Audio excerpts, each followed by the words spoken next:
Hello सब, आप सब कैसे हो? आज हम थोड़ा-सा अलग कर रहे हैं। हम अ, साथ में कॉल पे नहीं है, तो ये मैं रिकॉर्ड कर रही हूँ। और हम आज थोड़ा-सा हमने जैसे पहले सब सीखा था वर्ब्स, नाउन्स और प्रोनाउंस, ये सब चीज़ों के बारे में सीखा था। हम इसका थोड़ा-सा मतलब थोड़ा और आगे सीखेंगे, थोड़ा एक्सटेंशन करेंगे। तो पहले हम देखेंगे कि वर्ब्स जैसे हमने देखा था, वर्ब क्या होता है? वर्ब होता है जब कोई भी एक्शन हो रहा हो, कोई भी चीज़ हो रहा हो, ठीक है? तो जैसे कि फॉर एग्ज़ाम्पल रनिंग, दौड़ना, या वॉकिंग, चलना, तो ये, या सिटिंग या रीडिंग, तो ये सब वर्ब्स हैं। और ये जब भी कोई चीज़ हो रही हो तब यूज़ करना है। जैसे मेरे को सेंटेंस में बोलना है तो मैं बोलूँगी द बॉय इज़ रनिंग, ठीक है? तो वर्ब में भी अलग अलग टेंस होते हैं या काल होते हैं। जैसे कि प्रेजेंट टेंस, जो अभी कोई चीज़ हो रही हो, तो हम इसमें क्या यूज़ करते हैं? Present tense. या आपको लिखना हो तो लिख लो बुक में अपनी। तो ये प्रेजेंट टेंस हम तब यूज़ करते हैं जब कोई चीज़ अभी हो रही हो। तो हम जब प्रेजेंट यूज़ करते हैं, हम जो भी वर्ब हो उसको वैसे ही रहने देते हैं। या जैसे मेरे को बोलना है मैं अभी कर रही हूँ कुछ, तो मैं बोलूँगी, जैसे मैं अभी दौड़ रही हूँ तो मैं बोलूँगी आई रन, ठीक है? या मैं बोलूँगी आई एम रनिंग, तो इसमें ING लगाना है, ING कोई भी वर्ड के बाद, ठीक है? जैसे कि शी इज़ पेंटिंग, तो पहले वर्ड के पहले हमें इज़ लिखना है, फिर उसके बाद वर्ड के बाद हमें ING लगाना है। तो she is running, she is painting, वो अभी पेंट कर रही है, वो अभी दौड़ रही है। तो ये हम तब यूज़ करते हैं, ठीक है? और फिर नेक्स्ट वाला, हम जैसे हमें कोई चीज़ हो चुकी है, हमें उसकी बात करना है, उसको बोलते हैं पास्ट टेंस या भूतकाल, ठीक है? तो जब कोई भी पास्ट टेंस की बात करना है तो हमें ई और डी लगाना है वर्ड के बाद, ठीक है? ई और डी। जैसे कि ही वॉक्ड, वो चला था। या शी पेंटेड, उसने पेंट करी थी। या ही प्लेड, वो खेला था। तो कोई भी चीज़ हो चुकी हो और उसकी बात कर रहे हैं तो हमें पास्ट टेंस यूज़ करना है, ED, ठीक है? और थर्ड टेंस यूज़ करते हैं हम, या तीसरा काल, जो कोई चीज़ होने वाली हो उसके, तो उसको बोलते हैं फ्यूचर टेंस। तो हमें फ्यूचर टेंस में कैसे करना है? हमें उसके पहले विल लिखना है और फिर हमारा वर्ड। तो जैसे कि शी विल रन, तो ये होने वाली चीज़ के लिए हमें पहले विल यूज़ करना पड़ता है। तो ये वाला फ्यूचर हम तब यूज़ करते हैं जब हम आगे की चीज़ के लिए प्लान कर रहे हैं, ठीक है? तो तो जैसे हमने देखा पास्ट टेंस का ED लगाना है, पर पास्ट टेंस के भी रूल होता है कि जैसे ये रूल हो गया कि हमें कोई भी वर्ड के बाद ED लगाना है, हाँ? जैसे कि, पर हम ये नहीं बोल सकते हैं कि आई रन के बाद हम ED नहीं लगा सकते हैं, हमें RAN लिखना पड़ेगा। तो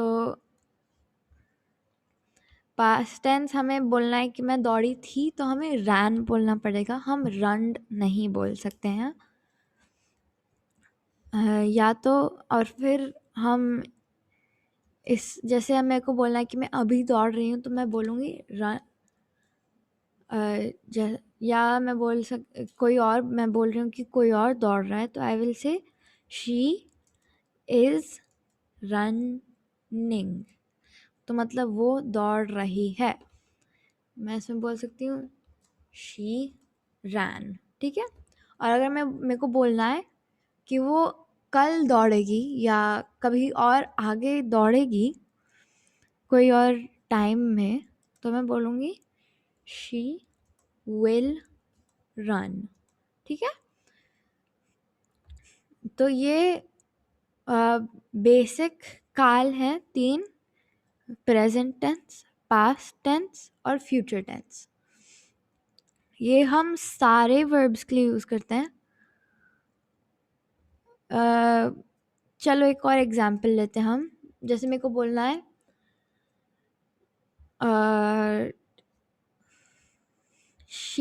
ही वॉक्ड, ठीक है। तो हम इधर बोलेंगे, हम इधर बोलेंगे ही वॉक, तो मतलब वो चला था। और हमें प्रेजेंट टेंस में अब क्या बोलना है, ये अगर हम रूल देखेंगे जो अभी कोई चीज़ हो रही है उसके लिए,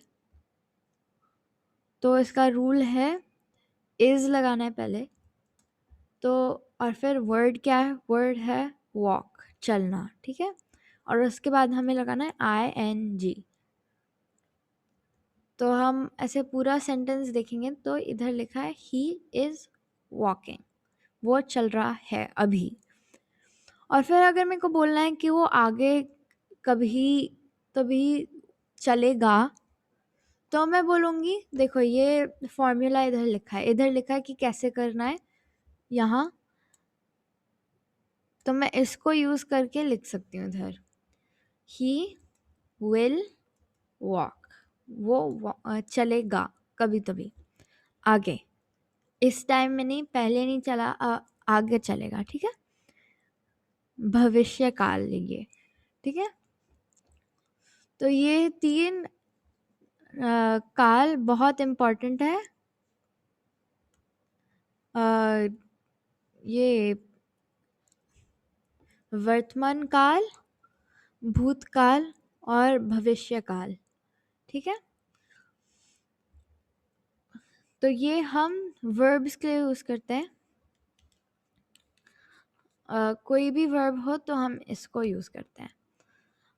और अगर हमें बोलना है कि कोई खा रहा था, तो इसमें भी थोड़ा अलग होएगा। जैसे पास्ट टेंस में कोई खा रहा था, हम ये नहीं बोल सकते हैं ईटेड, हम बोल सकते हैं एट, पर हम एट बोल सकते हैं। और इधर हम बोलेंगे प्रेजेंट टेंस में इज ईटिंग, और फ्यूचर टेंस में विल ईट। तो ये सारा एक पैटर्न होता है, और ये पैटर्न को फॉलो करोगे तो आप अपने सेंटेंसेस अच्छे से लिख सकते हो, ठीक है। तो ये बहुत सिंपल होता है याद रखने के लिए, पर सारे इसमें 1-2 वर्ड जैसे आएंगे जो ये पैटर्न नहीं फॉलो करते। ये जो बना हुआ है कि ईडी लगाना है या हमें ING लगाना है, ये कई बार नहीं फॉलो करते हैं कई वर्ड्स, तो ध्यान से रहना। जैसे कि एट, मैं खा रही हूँ, खा रही थी, तो मैं ये नहीं बोल सकती हूँ ईटेड, मेरे को बोलना पड़ेगा एट। या मेरे को बोलना है कि मैं दौड़ रही थी, तो मैं वो नहीं मैं रन नहीं बोल सकती, मेरे को बोलना पड़ेगा रैन, ठीक है। तो ये सब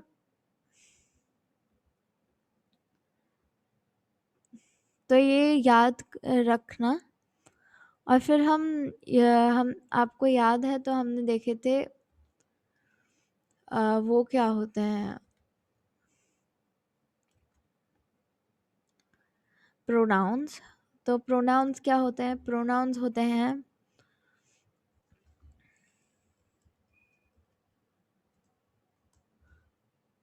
प्रोनाउन हम नाउन की जगह में यूज़ करते हैं, used in place of noun.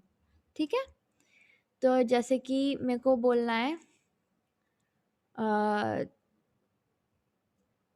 वो राजू दौड़ रहा था, वो बहुत तेज है, तो मैं बोलूँगी राजू वॉज रनिंग।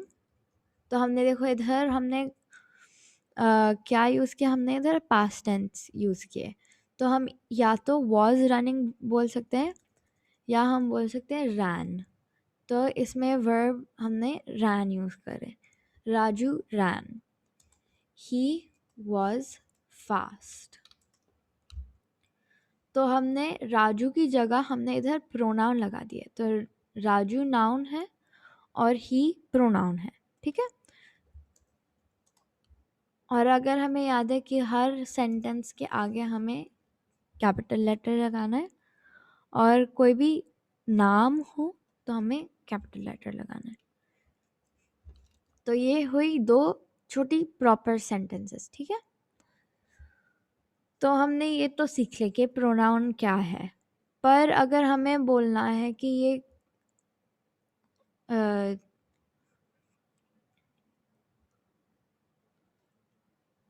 कि ये जैसे कि किसी की चीज़ है, जैसे हमें बोलना है कि ये कोई लड़की की चीज़ है, तो हम बोलेंगे ये लड़की की कोई कुर्सी है, तो हमें बोलना है द गर्ल्स, और ये अपॉस्ट्रोफी लगाना है और एस लगाना है। ठीक है, द गर्ल्स चेयर, वही चेयर, तो हाँ चेयर, और फुल स्टॉप, और यहाँ पे कैपिटल लेटर। तो हमने इधर क्या लगाया, एक छोटा सा कॉमा ऊपर और एक एस। ठीक है, ये हमने ऐसे किया, तो हमें पता चल जाएगा कि ये लड़की की कुर्सी है। हाँ, पर अगर हमें बोलना है कि कोई जैसे मैं बोलूँगी वो लड़की उस कुर्सी में बैठी थी, वो उसकी कुर्सी है। अगर मेरे को ये बोलना है तो मैं बोलूँगी the girl sat in the chair। तो हमने कौन सा टेंस यूज़ किए, हमने यहाँ पास्ट टेंस यूज़ किए हैं sat के साथ। ठीक है,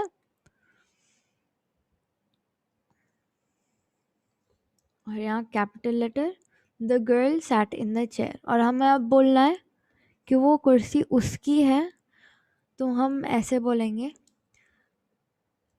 इट, वो कुर्सी, इज हर चेयर। तो इसमें दो प्रोनाउन है, एक प्रोनाउन हमें ऑलरेडी पता है इट, और एक दूसरा प्रोनाउन है हर। तो इसको हम बोलते हैं पोजेसिव प्रोनाउन। तो पोजेसिव का मतलब होता है कि अगर मेरी कोई चीज़ हो तो उसको, और उसका वर्ड बोलना हो तो उसको पोजेसिव बोलते हैं। ठीक है, तो जैसे कि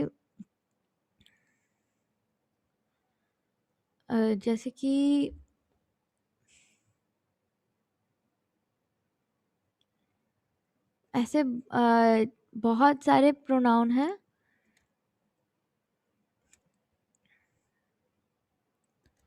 तो इसमें माइन, मेरी कोई चीज़ हो, जैसे मैं बोलूँगी दैट बॉल इज़ माइन, वो बॉल मेरी है। ठीक है, तो कोई भी चीज़ मेरी हो तो मैं माइन यूज़ करूँगी। ठीक है, और फिर एक होता है योर्स, तो कोई भी चीज़ आपकी हो तो मैं बोलूँगी दैट बॉल इज़ योर्स, वो आपकी बॉल है। ठीक है, या हिज, तो कोई लड़के की चीज़ हो तो दैट बॉल इज हिज, वो उस लड़के की बॉल है, या हर्स, या तो हम इसको तब यूज करते हैं जब कोई लड़की की चीज है, तो हर, दैट बॉल इज हर्स, वो बॉल उस लड़की की है। इट्स, हम कोई और चीज की चीज हो तो बोलते हैं, जैसे कि दैट कैप,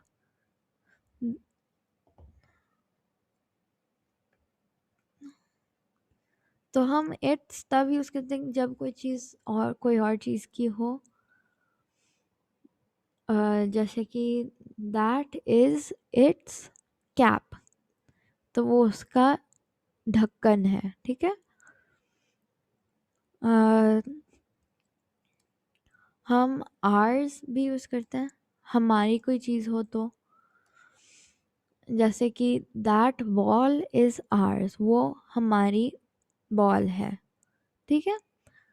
या तो हम बोल सकते हैं देयर्स, कोई और हो, बहुत सारे लोग हों जो हम नहीं है उनमें से, उसके लिए, जैसे कि दैट बॉल इज देयर्स, वो उनकी बॉल है, वो कोई और, कोई बड़ा ग्रुप हो, जैसे दे था ना, तो दे हम तब यूज करते हैं जब हमारे अलावा बहुत सारे लोग हों, तब हम देयर्स भी यूज करते हैं, ठीक है। जैसे कि मैं बोल सकती हूँ I have a new book, it is mine, मेरे पास नई किताब है, वो मेरी है, हाँ। या तो he has a new car, it is his, उसके पास नई गाड़ी है, वो उसकी है। तो ये हम पोजेसिव प्रोनाउन यूज करते हैं, ठीक है।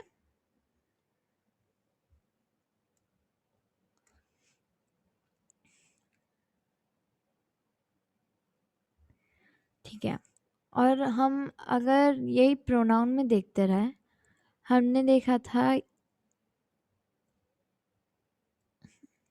कि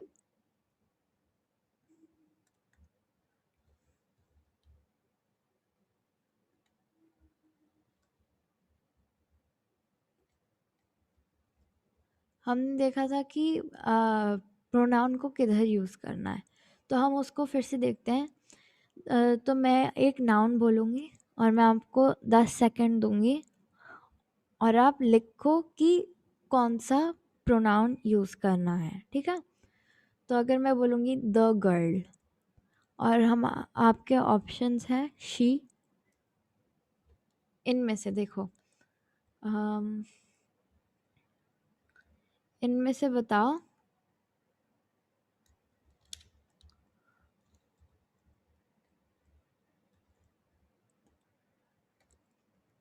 कौन सा प्रोनाउन यूज़ करना है, ठीक है। तो फर्स्ट क्वेश्चन हुआ द गर्ल, तो इसमें आप कौन सा प्रोनाउन यूज़ करोगे?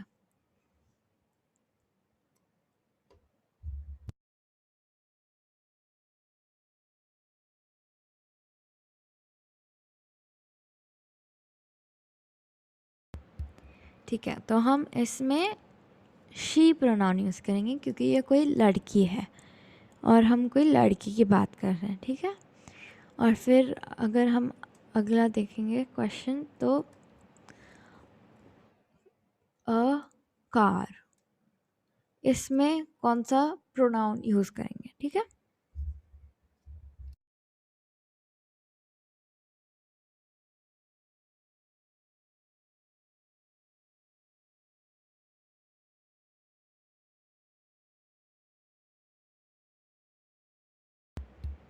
हम इसमें इट प्रोनाउन यूज़ करेंगे क्योंकि ये कोई चीज़ है इसलिए, ठीक है। गाड़ी, कार, ये कोई चीज़ है, हम इसलिए इट यूज़ करेंगे।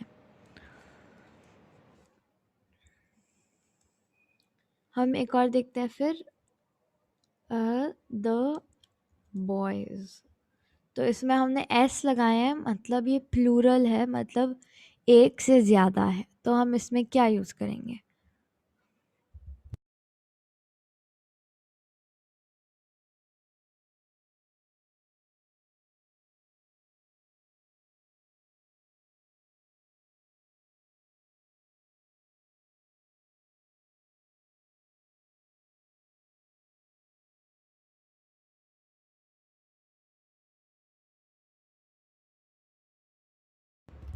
हम इसमें दे यूज़ करेंगे क्योंकि इसमें बहुत सारे लोग हैं या 2 से ज़्यादा, सॉरी 1 से ज़्यादा, और हम इसमें नहीं हैं।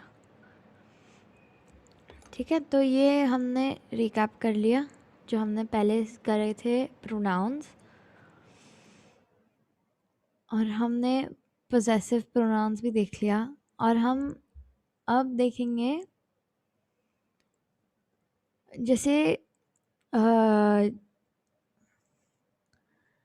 ऐसे भी प्रोनाउन होते हैं जो कोई भी एक जगह, चीज़ या जन के मतलब स्पेसिफिक नहीं है।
हाँ, और ये प्रोनाउन हम तब यूज़ करते हैं जब हम कोई भी एक जगह, चीज़ या जन के बारे मतलब जैसे कोई कोई भी हो, जैसे कोई भी जगह हो, कोई भी चीज़ हो, कोई भी लोग हो, उसकी बात कर रहे हैं, तब हम ये प्रोनाउन यूज़ करते हैं। तो ये इसमें प्रोनाउन है एनी बडी, तो मतलब कोई भी, एवरीबडी मतलब सब, सब जो है, समबडी कोई भी एक जन, या नोबडी कोई भी नहीं।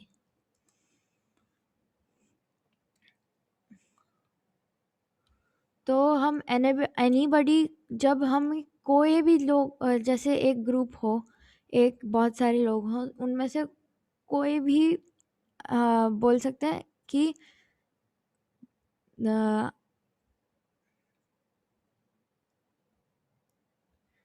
अ, जैसे मैं बोल सकती हूँ एनीबडी कैन कम, कोई भी आ सकता है, या एवरीबडी कैन कम, सब आ सकते हैं, या समबडी कैन कम, सिर्फ एक जन आ सकता है, कोई भी एक जन जो हमें पता नहीं कौन अभी तक, या नो बडी कैन कम, कोई भी नहीं आ सकता है।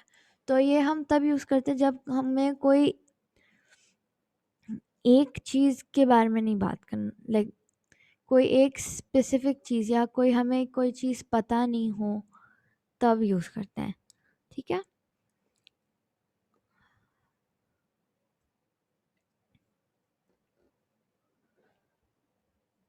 तो हम एक एग्जाम्पल लेते हैं।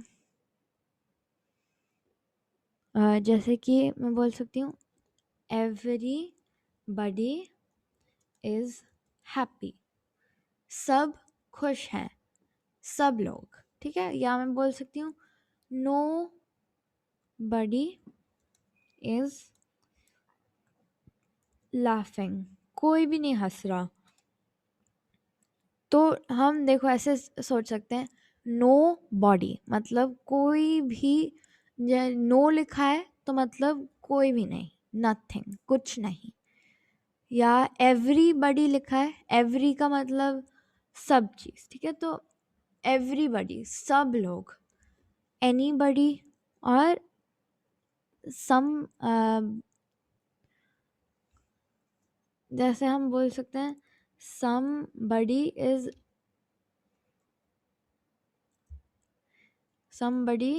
is crying, तो कोई तो रो रहा है पर हमें पता नहीं कौन है, उनका नाम नहीं पता, तो हम बोल सकते, तब हम somebody यूज करते हैं। anybody can come, कोई भी आ सकता है। जैसे मैं, ऐसे बहुत सारे लोग हो एक कमरे में और मैं उनको बोल रही हूँ कि मेरे घर पे अभी पार्टी है, तो मैं बोलूँगी एनीबडी कैन कम, कोई भी आ सकता है, ऐसे। तब हम ये चार ऐसे यूज कर सकते हैं, ठीक है।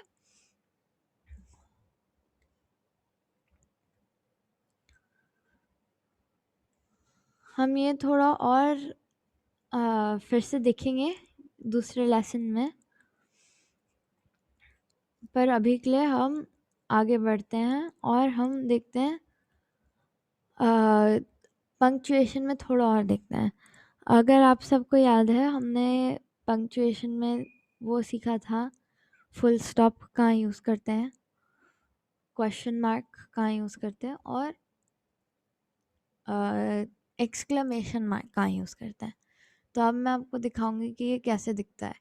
तो ये क्वेश्चन मार्क यहाँ ऐसा दिखता है, question mark question mark question mark, ये क्वेश्चन मार्क। तो ऐसे ड्रॉ करना है मेरे को, तो मैं ऐसे ड्रॉ करूँगी, एक ऐसा आधा एस, एक नीचे लाइन और एक डॉट। हाँ, इसको रब करके फिर से देखते हैं। या मैं ऐसे टाइप कर रही हूँ तो मैं, ऐसा दिख रहा है, ऐसा आधा एस, एक छोटी सी लाइन और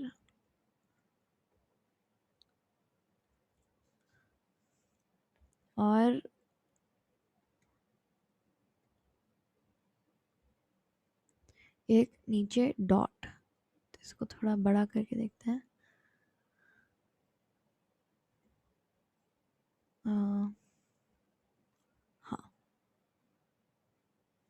ठीक है। तो ये हुआ क्वेश्चन मार्क, ये हम तब यूज करते हैं जब कोई सवाल हो, ठीक है। जैसे इसको थोड़ा छोटा कर लो और इसको, हाँ। तो ये क्वेश्चन मार्क हुआ, जैसे कोई सवाल हो तब यूज़ करना है। जैसे मैं पूछूंगी हैव यू ईटन, आपने खा चुके हो क्या, तब मैं ये क्वेश्चन मार्क लगाऊंगी जब मैं लिख रही हूँ, ठीक है। और एक, जैसे हमने देखा पहले, मैं फुल स्टॉप यूज़ करती हूँ। जैसे मैं कोई भी चीज़ बोल रही हूँ, जैसे कि कम ईट विथ मी, मेरे साथ खाना खाओ, तो मैंने यहाँ पे देखोगे तो ये एक डॉट लगाई हूँ यहाँ, ये, हाँ। तो ये डॉट को हम फुल स्टॉप बोलते हैं। इसको हम जब कोई भी हमारी सेंटेंस ख़त्म हो जाए, हमें तब लगाना ही है, ठीक है। और फिर रुको एक सेकंड, इसको हटा दो।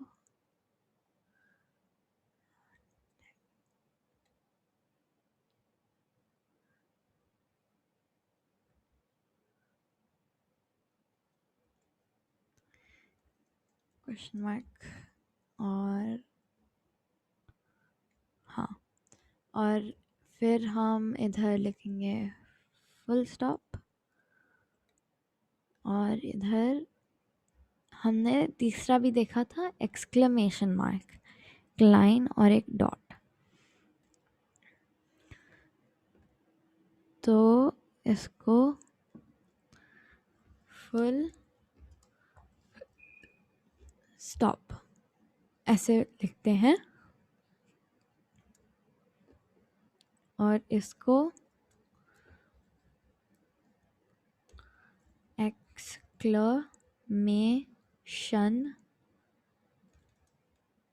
मार्क।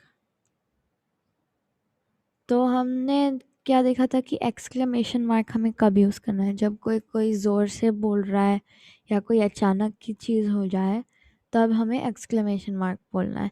जैसे अगर मैं बोलूँगी, अगर मैं चिल्लाऊँगी गेट आउट, बाहर जाओ, तो हमें ये एक्सक्लेमेशन मार्क लगाना है। या मैं बोलूँगी बी क्वाइट, चुप रहो, तो मैं एक्सक्लेमेशन मार्क लगाऊंगी। या कोई चीज़ के लिए हमें बहुत एक्साइटमेंट हो रही है, तब भी हम यूज़ कर सकते हैं इसको। तो ये 3 हमने पहले सीखा था। अब हम एक चौथा सीखेंगे, बोलते हैं इसको कॉमा। हाँ, तो इसको ऐसे लिखा जाता है, कॉमा।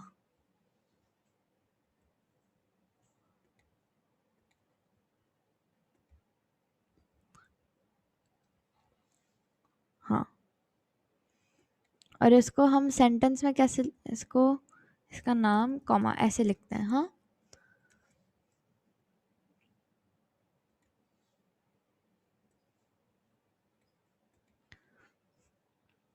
अगर हमें ऐसे सेंटेंस में लिखना है तो मैं बोलूँगी ही सैट डाउन, और यहाँ पे कॉमा लगा दिए,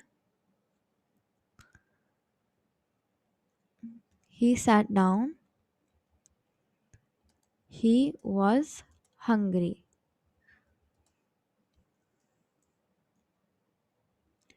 वो बैठ गया, वो उसको भूख लगी थी। हाँ, तो कॉमा को हम जब दो ऐसे पार्ट्स होते हैं सेंटेंस के, दो ऐसे अलग अलग चीज़ होती है, तब हम यूज़ कर सकते हैं।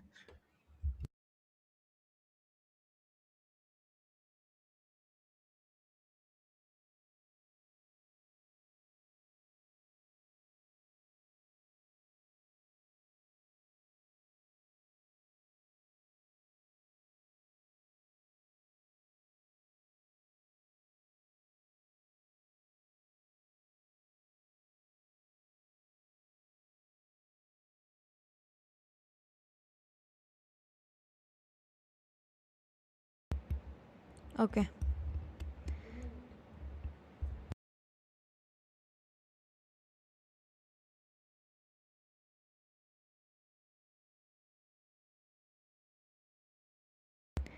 ठीक है। तो हमने अब देखा कि ये कॉमा किधर यूज़ करना है। तो अगर मैं एक इधर सेंटेंस लिखूं, तो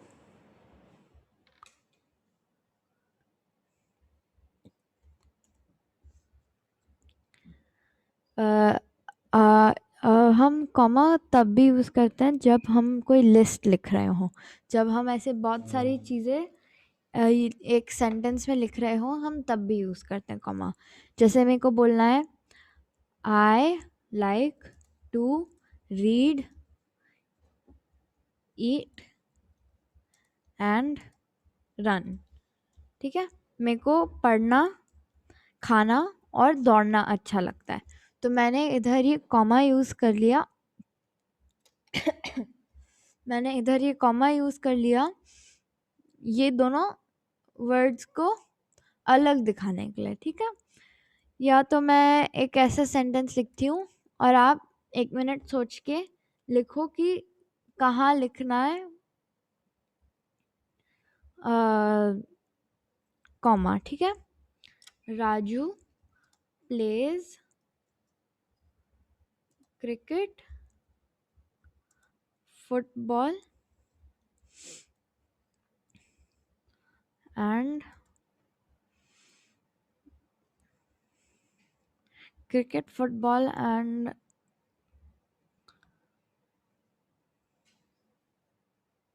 बास्केटबॉल, ठीक है। राजू क्रिकेट, फुटबॉल और बास्केटबॉल खेलता है।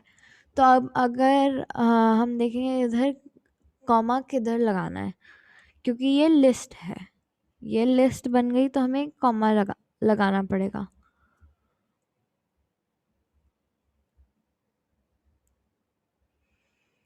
हम कॉमा इधर लगाएंगे क्रिकेट के बाद। हाँ ठीक है, अब एक और सेंटेंस देखते हैं। हम देखते हैं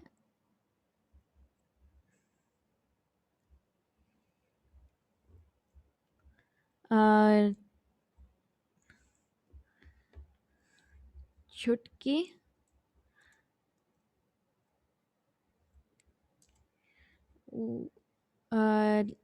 likes purple, pink, red and orange। तो हम ऐसे इधर देखेंगे तो हमें किधर लगाना है कॉमा। 1 मिनट सोच के अपनी बुक में लिखो।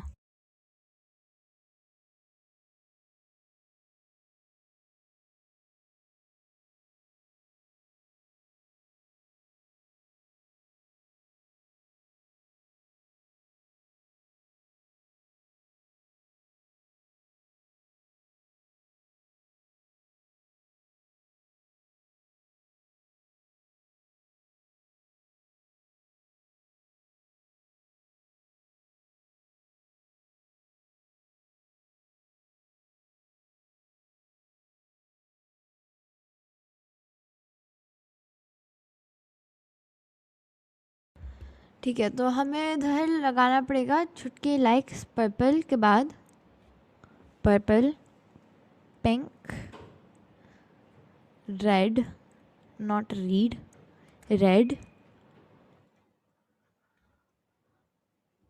एंड ऑरेंज, ठीक है। और इधर भी हमें इसके बाद कॉमा लगाना पड़ेगा और इसके बाद भी हमें कॉमा लगाना पड़ेगा। तो हमें ये ऐसे कॉमा यूज़ करना पड़ता है। और ये अब हमें 4, इसको क्या बोलते हैं, हम इसको बोलते हैं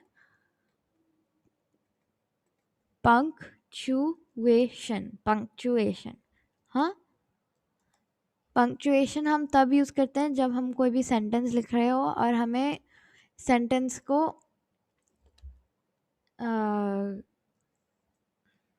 जैसे लिखना है कि हमें किधर जैसे ब्रेक लेना है। जब मैं पढ़ रही हूँ कोई चीज़, तो जहाँ पे कॉमा लिखा हो मैं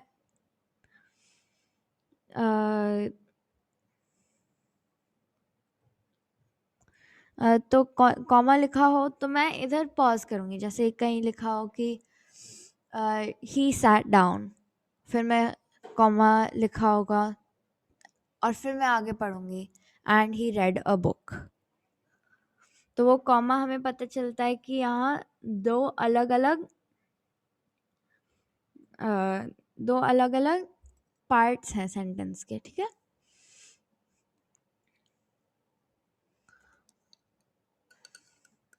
और पंक्चुएशन से हमें पता चलता है कि ये सेंटेंस में का मतलब क्या हुआ। तो अगर क्वेश्चन मार्क नहीं लिखा होता और कहीं लिखा होता डिड यू ईट और फुल स्टॉप, तो बहुत कंफ्यूजन होता। डिड यू ईट, ये बहुत कंफ्यूजिंग होता है। तो हम इसलिए क्वेश्चन मार्क, और हमें पता चलता है कि कोई पूछ रहा है कुछ, ठीक है। तो आज के लिए हमने बहुत सारा सीखा आज, और ये वीडियो पेज बहुत सारा सीखा आज। तो फिर अब मैं आपको अगले वीडियो में देखूंगी, या तो मैं आपको कॉल पे देखूंगी, ठीक है। Bye, thank you.